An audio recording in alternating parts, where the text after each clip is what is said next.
நம்ம இந்த வீடியோல என்ன பார்க்க போறோம்னா, டிஎன்யூஎஸ்ஆர்பி பிசிக்கான ஓவரால் ரிசல்ட் என்ன இருக்கும் அப்படின்றத பத்தின ப்ரொடக்ஷன் தான் இந்த வீடியோல பார்க்க போறோம். இது எதுக்காகன்னா வந்து நம்ம போடுற நிறைய வீடியோஸுக்கு கீழ டிஎஸ்ஆர்பிஎஸ் எக்ஸாம பத்தின வீடியோஸுக்கு கீழ நிறைய பேர் கேட்டிருந்த கமெண்ட் என்னன்னா, பிசிக்கான ஓவரால் கட் ஆஃப் ப்ரொடக்ஷன் போடுங்க அப்படின்னு சொல்லியிருந்ததுனால தான் இந்த வீடியோ மேக் பண்றோம். இது வந்து 2020 விஞ்சிக்கான ப்ரொடக்ஷன் பார்க்கணும்னா, ஃபர்ஸ்ட் நமக்கு இந்த வருஷம் எக்ஸாம் எப்படி இருந்தது? அதாவது கொஸ்டின் பேப்பர் லெவல் எப்படி இருந்தது? நெக்ஸ்ட்டு ரிட்டன் எக்ஸாம் மார்க் என்ன வந்திருந்து, அது கூடவே ஃபிசிக்கல் எப்படி பண்ணாங்க? இத 3த்த வச்சு தான் நம்ம வந்து புரொடக்ஷன் வந்து கணிக்க முடியும். ஃபர்ஸ்ட் ஆஃப் ஆல் இந்த வருஷத்தோட கொஸ்டின் பேப்பர் பார்த்தோம்னா, ரொம்ப ஈஸியும் கிடையாது, ரொம்ப கஷ்டமும் கிடையாது. Moderate level. போன வருஷம் 2022 பேக்கெட்ஸ்ல இது கொஞ்சம் வந்து மாடரேட் லெவல் தான். அதை விட இது கொஞ்சம் அதிகமான கொஷின்ஸ் தான், கொஞ்சம் நல்லா படிச்சிருந்தவங்க தான் வந்து நல்ல மார்க் போடுற மாதிரி தான் இருந்துச்சு. கொஸ்டின் லெவல் தான் கஷ்டமா இருந்துச்சோ தவிர்த்துட்டு ஃபிசிக்கல் அப்படின்ற பாக்கெட்ஸில் நிறைய பேர் வந்து ஒழுங்காக பண்ணல. அது மட்டும் இல்லாமல் ஆப்சன்டீஸ் நிறைய சென்டரில் வந்து வயசானவங்க தான் நிறைய பேர் இருந்தாங்க. ஸோ அதனால் ரிட்டன் எக்ஸாம் மார்க்கே இவ்வளோ வந்துருச்சு. அதனால் ஓவராலில் மார்க் வராதவங்கலாம் நினைக்காதீங்க. ஏன்னா வந்து ரிட்டன் எக்ஸாமில் பார்டரில் கிளியர் பண்ணவங்க கூட ஓவராலில் வரதுக்கு சான்ஸ் இருக்குது. ஃபிசிக்கல் நல்லா பண்ணியிருந்தீங்கன்னா, அது ஏன் அப்படி சொல்கிறேன்னா, ஃபிசிக்கல் நிறைய பேர் நல்லா பண்ணல. ஸோ இதனால தான் வந்து சொன்னேன், பார்டரில் நீங்கள் ரிட்டன் எக்ஸாம் மார்க் வச்சுருந்தா கூட ஓவராலில் வரதுக்கு சான்ஸ் இருக்குது. நல்லா ஃபிசிக்கல் பண்ணியிருந்தீங்கன்னா, இப்போ 2035க்கான ப்ரொடக்ஷன் பார்க்கணும். நிறைய பேர் வந்து ஆல்ரெடி ஒரு 4-5 டேஸ்க்கு முன்னாடியே கேட்டோம், நான் ஏன் போடலன்னா இப்போ 2005க்கு நம்ம சொல்லணும்னா அட்லீஸ்ட் 2 வருஷத்துக்கு முன்னாடி இருக்க ஓவரால் கட் ஆஃப் வச்சு நம்ம பார்க்கணும். அதை கம்பேர் பண்ணி தெளிவாக உங்களுக்கு சொல்லணும் அப்படின்றதுக்காக தான் வந்து டிலே ஆகிடுச்சு வீடியோ போடுறதுக்கு. ஃபஸ்ட்டு 2022ல் பார்க்கலாம். 2002ல் நமக்கு ஓவரால் வேகன்சி எவ்வளோன்னு பார்த்தோம்னா 35-80 கிட்ட வந்து வேகன்சி இருந்தது. அதுக்கு நமக்கு ரிட்டன் எக்ஸாமுக்கு அப்புறம் ஃபிசிக்கலுக்கு எத்தனை பேர் கூப்பிட்டாங்கன்னு பார்த்தோம்னா 70-81 பேர் வந்து ஃபிசிக்கலுக்கு கூப்பிட்டுருந்தாங்க. இதில் நமக்கு வந்து 2022ன்னு பார்க்கும்போது நமக்கு ஓப்பன் அண்ட் ஸ்போர்ட்ஸ் கோட்டா தான் இருந்தது. இப்போ நான் எதுக்கு 2002 கிரம்பலாம் சொல்கிறேன்னு உங்களுக்கு 2025 நான் சொல்ல வரும்போது உங்களுக்கு புரியும். இப்போ 2022 ஓப்பனில் பார்த்தோன்னா பிசி பாய்ஸாக இருந்தீங்கன்னா அஃப்பிடே டீம் கேர்ள்ஸ்க்கு வந்து அஃப்டிடூம் வந்து ரிட்டன் எக்ஸாம் மார்க்காக இருந்தது. அதே ஓவரால் பார்க்கும்போது பாய்ஸுக்கு 85 மார்க் போயிடுச்சு, கேர்ள்ஸ்க்கு வந்து 71 மார்க் போயிடுச்சு. இப்போ பாய்ஸை பார்த்தோம்னா 58 மார்க் ரிட்டனில் எடுத்து வச்சுருந்தாலும் நீங்கள் ஃபிசிக்கல் நல்லா பண்ணி 24 மார்க்கும், அதாவது ஃபுல் ஸ்டார் எல்லாத்துலேயும் எடுத்து 24 மார்க் எடுத்து வச்சுருந்தாலுமே ஓவராலில் வர்றதுக்கு சான்ஸ் இல்லாமல் தான் இருந்திருக்கு. ரிட்டன் எக்ஸாமோட பார்டர் மார்க்லேருந்து 2 மார்க் அல்லது 3 மார்க் கூட எடுத்தவங்க தான் ஓவராலில் வந்திருப்பாங்க. இது கேர்ள்ஸை பார்த்தீங்கன்னா 52 மார்க் தான். நீங்கள் ஒரு 18 மார்க்கு 19 மார்க் கிட்ட வந்து ஃபிசிக்கலில் பண்ணியிருந்தா கூட உங்களுக்கு ஓவராலில் வந்திருக்கு. இது வந்து எக்ஸாம்பிளுக்கு நான் பிசி மட்டும் இப்போ சொல்கிறேன். பிசி பிசிஎம் பார்த்தீங்கன்னா பிசிஎம் வந்து பாய்ஸுக்கு 48, கேர்ள்ஸ்க்கு வந்து 40 வந்திருக்கு. ஓவராலுமே வந்து 73-54ன்னு வந்திருக்கு. இது வந்து ஓப்பன் கோட்டா. அதே இது வந்து ஸ்போர்ட்ஸ் கோட்டா பாருங்க. இந்த ஸ்போர்ட்ஸ் கோட்டா தான் ரொம்ப முக்கியம். ஏன்னா இந்த வருஷம் இருக்க ஸ்போர்ட்ஸு கோட்டா மார்க்குக்கும் 2022ல் இருக்க ஸ்போர்ட்ஸு கோட்டா மார்க்குக்கும் இருக்கிற டிஃப்ரெண்ட்டை நீங்களே பார்ப்பீங்க. இப்போ ஸ்போர்ட்ஸ் கோட்டாவை பொறுத்தளவுக்கு ரிட்டன் எக்ஸாம்னு பார்த்தோன்னா பாய்ஸ் வந்து பிசி கம்யூனிட்டி சேர்ந்தவங்களுக்கு 39, அதே கேர்ள்ஸாக இருந்தீங்கன்னா 38 தான் வந்து ரிட்டன் எக்ஸாம் மார்க்காக கொடுத்துருக்காங்க. அதே ஓவராலில் வந்து பாய்ஸ்க்கு 71 மார்க்கும் கேர்ள்ஸ்க்கு 60 மார்க்கும் கொடுத்துருக்காங்க. இது வந்து 2022 பிசி கம்யூனிட்டிக்கான ஸ்போர்ட்ஸ் கோட்டா மார்க்கு. அதே இது இப்போது நீங்கள் 2025லன்னு பார்த்தீங்கன்னா உங்களுக்கான ஸ்போர்ட்ஸ் கோட்டாக்கு ரிட்டன் மார்க்கே எவ்வளோ வருதுன்னு பாருங்கள். ஃபஸ்ட்டு இந்த வருஷம் உங்களுக்கான ரிட்டன் எக்ஸாம் மார்க் உங்கள் எல்லாருக்குமே தெரியும். இப்போ எக்ஸாம்பிளுக்கு பிசிக்குன்னு பார்த்தோம்னா பிசிக்கு 49 மார்க் வந்து ஸ்போர்ட்ஸ் கோட்டாவும், அதே எம்பிசிக்கும் எஸ்சிக்கும் ஸ்போர்ட்ஸ் கோட்டாக்கே 52 மார்க் ரிட்டனில் மட்டுமே கேட்டிருக்காங்க. இன்னும் ஓவரால் மார்க் எவ்வளோ வரும்ன்றதை பார்த்துக்கோங்க. இப்போ வர ஸ்போர்ட்ஸ் கோட்டா மார்க் தான் வந்து ஓப்பனோட அதிகமாக இருக்க மாதிரி இருக்குது. ஏன்னா வந்து ஸ்போர்ட்ஸ் கோட்டாவில் இருக்கிறவங்களாம் ஃபஸ்ட்டு வந்து கம்மியான மார்க்லேயே வந்து வேலைக்கு போயிடுவாங்க. இப்போ எல்லாருமே நல்லா படிக்கிறாங்க ஸ்போர்ட்ஸ் கோட்டாவும். ஸோ ஸ்போர்ட்ஸ் கோட்டாக்கே கட் ஆஃப் இவ்வளோ வருது. இப்போ 2020க்கான கட் ஆஃப் வந்து உங்களுக்கு தெளிவாக புரிஞ்சிருக்கும். இப்போ அதை வச்சுட்டு அப்படியே 2023க்கு வந்தீங்கன்னா ரிட்டன் எக்ஸாம் மார்க்லேருந்து ஓவரால் மார்க் பார்க்கும்போது நமக்கு அதில் கொஞ்சமே வரதான் இருக்கும். இப்போ 2023 வேகன்சி என்னவோ 2003 வேகன்சி தான்.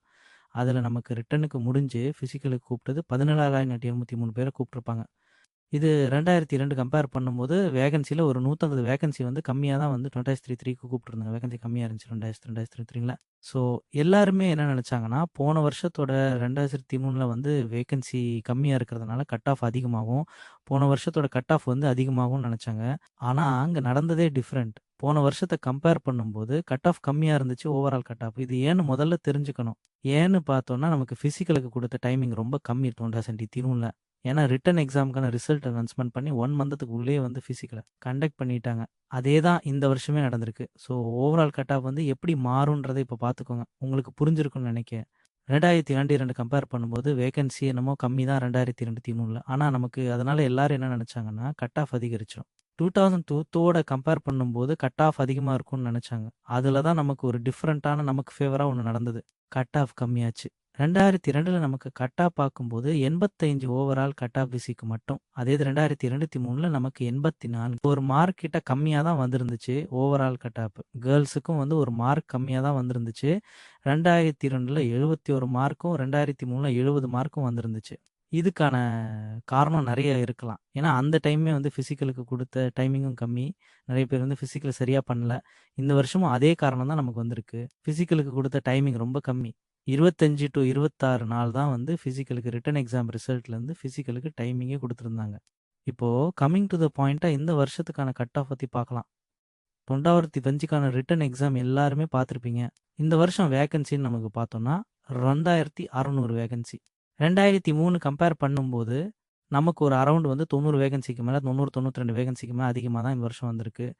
ஸோ கட் ஆஃப் குறையிறதுக்கு ரொம்ப சான்ஸ் இருக்குது. போன வருஷத்தை கம்பேர் பண்ணும்போது இந்த வருஷத்துக்கு கட் ஆஃப் கொஞ்சம் கம்மியாக தான் வரும். இவ்வளோ நாள் நான் சொன்னதில் உங்களுக்கு ஏதாவது டவுட் இருந்துச்சுன்னா ரிட்டனுமே அந்த இடத்துலேருந்து கேட்டு பாருங்க. உங்களுக்கு நான் புரிகிற மாதிரி தான் சொல்லியிருக்கேன்.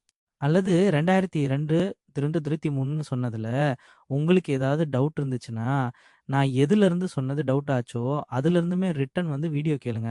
உங்களுக்கு தெளிவாகவே புரியும். அப்படியும் புரியலன்னா நீங்கள் கமெண்ட்டில் கேளுங்க. நான் அதுக்கு வந்து ரிப்ளை பண்ணுறேன். 2005க்கு வரலாம். 2025 ரிட்டன் எக்ஸாம் மார்க் எல்லாருமே பார்த்துருப்பீங்க. இதுதான் வந்து ரிட்டன் எக்ஸாம் மார்க். இதில் வந்து நான் பிஎஸ்டிஎம் பிஎஸ்டிஎம் ஒவ்வொன்றுத்துக்குமே வந்து மார்க் தனித்தனியாக கொடுத்துருந்தாங்க. இது வந்து ஸ்போர்ட்ஸ்க்கான கட் ஆஃப்.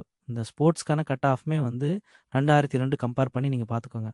2002ல் நமக்கு 3032 இருந்த கட் ஆஃப் 2025ல் வெறும் ரிட்டன் எக்ஸாம் கட் ஆஃப் நான் சொல்கிறேன். ரிட்டன் எக்ஸாம் கட் ஆஃப் 2005ல் 49லேருந்து ஆரம்பித்து 52 58 வரைக்கும் போகுது ரிட்டன் எக்ஸாம் மார்க்குக்கு. அதனால் ஸ்போர்ட்ஸ் கோட்டா வந்து ரொம்ப நல்லா படிக்க ஆரம்பிச்சிட்டாங்க. இனிமே வந்து ஓப்பன் கோட்டா காம்படிஷனே ஸ்போர்ட்ஸ் கோட்டான்ற மாதிரி தான் இருக்கும். அது கூடவே வந்து வந்து ஸ்போர்ட்ஸ் கோட்டாவில் இருந்தீங்கன்னா சீக்கிரமாக வந்து வேலை கிடைச்சிறதுக்கு சான்ஸ் இருக்குது. இனிமேல் ஸ்போர்ட்ஸ் கோட்டாவில் இருக்க எல்லாருக்குள்ளேயும் வந்து ஹெவி காம்படிஷன் இருக்கும். ஏன்னா எல்லாருக்கிட்டேயுமே ஈஸியாக வந்து ஸ்போர்ட்ஸ் கோட்டா இருக்குது.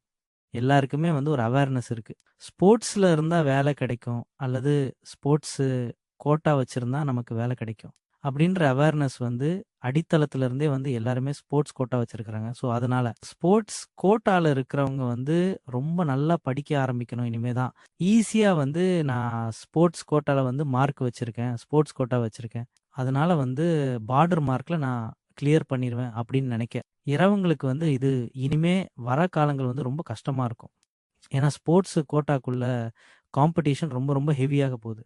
ஏன்னா ஃபஸ்ட்டுலாம் வந்து ரிட்டன் எக்ஸாம் மார்க்கை பார்த்தோன்னா நார்மலாக ஸ்போர்ட்ஸ் கோட்டா இல்லாமல் ஓப்பன் கோட்டாவில் இருக்கவங்களுக்கு ஒரு 50-50 அப்படின்ற அந்த ரிட்டன் எக்ஸாம் மார்க்காக இருந்துச்சுன்னா ஸ்போர்ட்ஸ் கோட்டாவில் இருக்கவங்களுக்கு ஒரு 37-37 இருந்துச்சு. ஆனால் இந்த டைம் ஓப்பன் கோட்டாவில் இருக்கவங்களுக்கு 53 கட் ஆஃப்னா ஸ்போர்ட்ஸ் கோட்டாவில் இருக்கவங்களுக்கு ரிட்டன் எக்ஸாம் கட் ஆஃபே 52 வந்துருச்சு.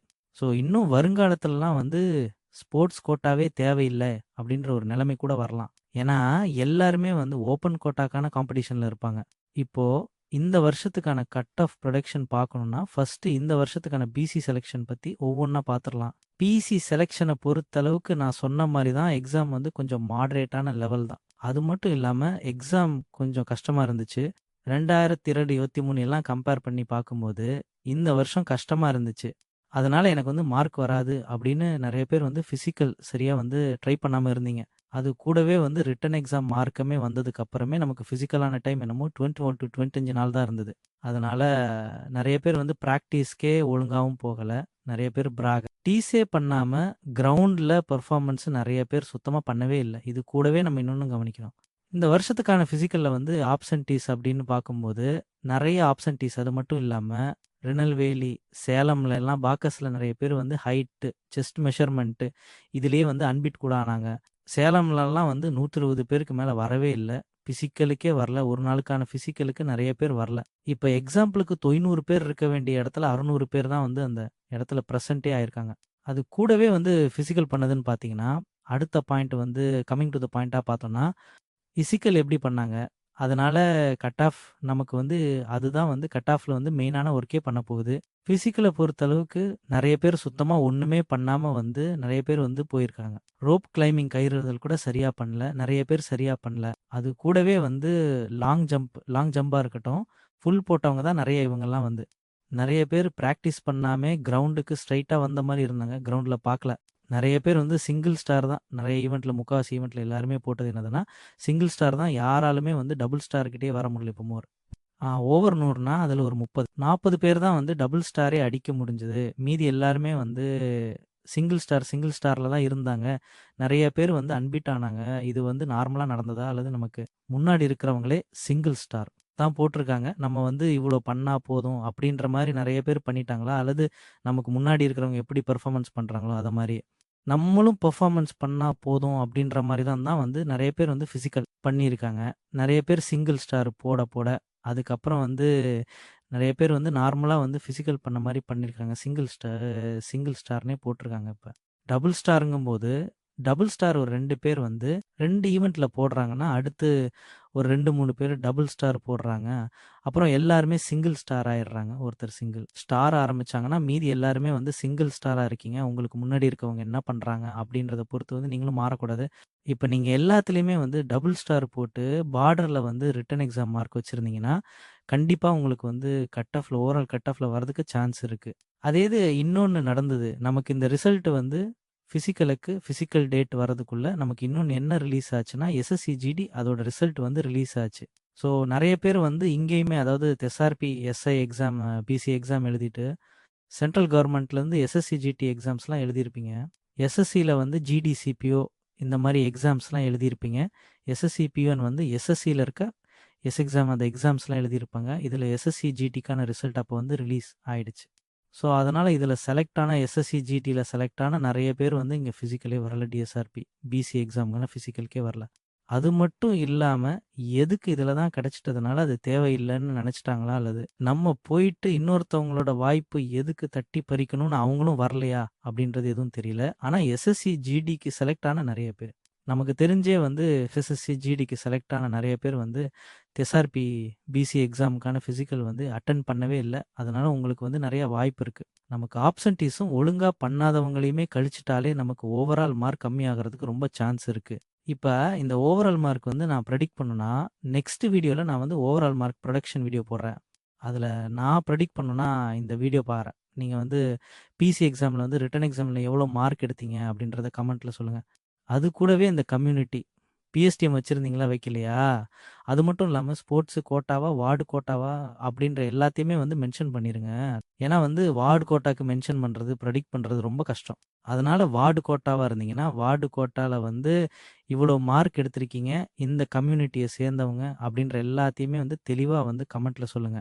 மேபி நீங்க வந்து நல்ல மார்க் எடுத்திருந்தாலும் சரி, லோவான மார்க் எடுத்திருந்தாலும் சரி, கண்டிப்பா வந்து எல்லாருமே வந்து என்ன மார்க், என்ன கம்யூனிட்டி, என்ன கோட்டால இருக்கீங்க, ஸ்போர்ட்ஸ் கோட்டா அப்படின்ற எல்லாத்தையுமே வந்து தெளிவா மென்ஷன் பண்ணி குடுத்துருங்க. அப்பதான் வந்து நான் புரொடக்ஷன் வீடியோ போடுறதுக்கு எனக்கு ரொம்ப யூஸ்ஃபுல்லா இருக்கும். உங்களுக்குமே வந்து ஒரு ஹெல்ப்பா இருக்கும். இதுல நெறைய பேர் இருப்பீங்க. நான் வந்து ரொம்ப லோவான மார்க்கு. அதனால எனக்கு வராது. அதனால நான் கமெண்ட் பண்ணல. என்னோட மார்க் என்னன்னு யாருமே தெரிஞ்சுக்க வேணாம்னு நெனைக்காதீங்க. இப்ப நீங்க கமெண்ட் பண்றதுனால இது உங்களோட மார்க் தான் அப்படின்னு யாருக்கும் தெரிய போறதும் கிடையாது. இந்த மார்க்ல உள்ளவங்க நீங்க தான் அப்படின்றதையும் யாருக்கும் தெரியறதுக்கு வாய்ப்பு கிடையாது. அது மட்டும் இல்லாம இன்னும் நெறைய மார்க் எடுக்கிறவங்க நான் வந்து நெறைய மார்க் எடுத்துட்டேன். அதனால எனக்கு கண்டிப்பா வேலை கிடைச்சிரும். நான் வந்து சொல்லலாம் தேவை கிடையாது அப்படின்னு நினைக்காதீங்க. உங்களுக்கு வேலை கிடைக்க போறது கன்ஃபார்ம் ஆயிடுச்சுன்னு உங்களுக்கே தெரிஞ்சதுன்னா, நீங்க உங்க மார்க்க வந்து கமெண்ட்ல போட்டீங்கன்னா தான் வந்து இன்னும் நெறைய பேருக்கு அத வச்சு யூஸ் ஆகும். கட் ஆஃப் புரொடக்ஷன் பண்றதுக்கு ரொம்ப யூஸ் ஆகும். ஸோ அதிக மார்க் எடுத்திருந்தாலும் சரி, கம்மி மார்க் எடுத்திருந்தாலும் சரி, உங்க மார்க் என்ன? உங்க கம்யூனிட்டி என்ன? உங்க கோட்டா என்ன? நீங்க பிஏடிஎம்மா, நான் பிஎஸ்டிஎம் அதெல்லாம் வந்து மென்ஷன் பண்ணி கமெண்ட் பண்ணுங்க. ஒரு 100 ஆர் 150 கமெண்ட் வந்துச்சுன்னா, கண்டிப்பா நான் வந்து வீடியோ மேக் பண்ணி போடுறேன். ஆல்ரெடி நம்மகிட்ட கொஞ்சம் டேட்டாஸ் இருக்கு. அத வச்சு நீங்க குடுக்குற டேட்டாஸ வச்சுமே நான் வந்து நெக்ஸ்ட் வீடியோ வந்து உங்களுக்கான கட் ஆஃப் ரிடக்ஷன் வீடியோ போடுறேன். அதெல்லாம் தெரிஞ்சுக்கணும்னா, நம்ம சேனல சப்ஸ்கிரைப் பண்ணி வச்சுட்டு, பெல் ஐகான்ல ஆல் செட் பண்ணி வச்சுக்கோங்க. இத மாரி அடுத்தடுத்த டிஎஸ்ஆர்பிக்கான அப்டேட்டான நியூஸ் தெரிஞ்சுக்கிறதுக்கு இந்த வீடியோவ லைக் பண்ணிட்டு, அப்படியே சேனலையும் சப்ஸ்கிரைப் பண்ணி வச்சுக்கோங்க. அது கூடவே உங்க ஃப்ரெண்ட்ஸ் அண்ட் ஃபேமிலி மெம்பர்ஸ் யாராவது வந்து டிஎஸ்ஆர்பி பிசி எக்ஸாம் எழுதியிருந்தாங்கன்னா, அவங்களுக்கும் வந்து இந்த வீடியோவ ஷேர் பண்ணி, அவங்களோட கட் ஆஃப் மார்க் என்ன அப்படின்றதையும் கமெண்ட்ல சொல்லுங்க. இதே மாதிரி உங்களோட பிசி மார்க் என்ன, உங்க ஃப்ரெண்ட்ஸோட பிசி மார்க் என்ன அப்படின்றது தெரிஞ்சதுனால நீங்களும் கமெண்ட் பண்ணுங்க. அதுவுமே வந்து கட் ஆஃப் ரிடக்ஷன் வீடியோ போடுறதுக்கு ரொம்ப யூஸ்ஃபுல்லா இருக்கும். Thank you.